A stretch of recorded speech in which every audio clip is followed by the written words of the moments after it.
So yeah, that was the end of real estate for me. I went and put my license on referral status that day. I paid for like 2 years for the, every month. It was like a $25 or $30 a month fee to keep my license on referral status.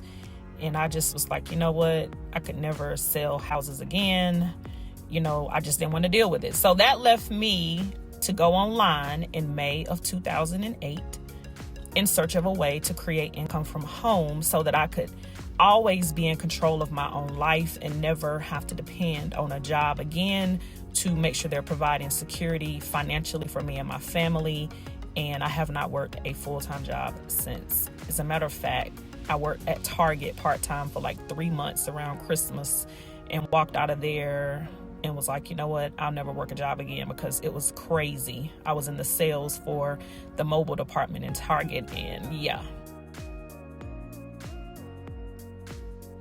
So yeah, that was the last job I worked, and I don't even know how many years ago. I think that was shortly after maybe like 2011 or 12, somewhere around there. So like maybe 3-4 years.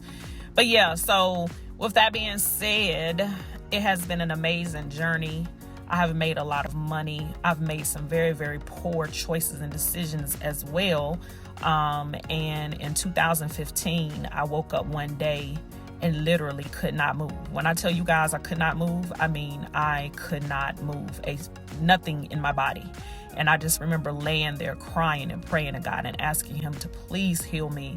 And after about 2 hours plus, I was able to move, and I was able to call my mom, and she took me to the emergency room.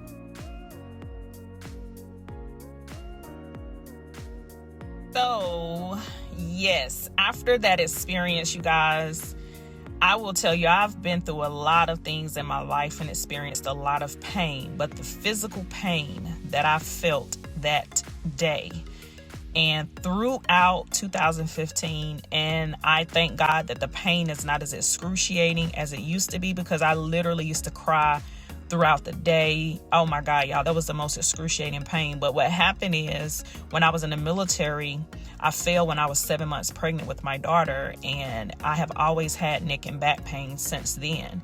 And something happened one day, like I said, I could not move when I woke up, and it was attributed to the fall when I was pregnant with my daughter, and it's spinal stenosis of the cervical spine, I think that's what it's called.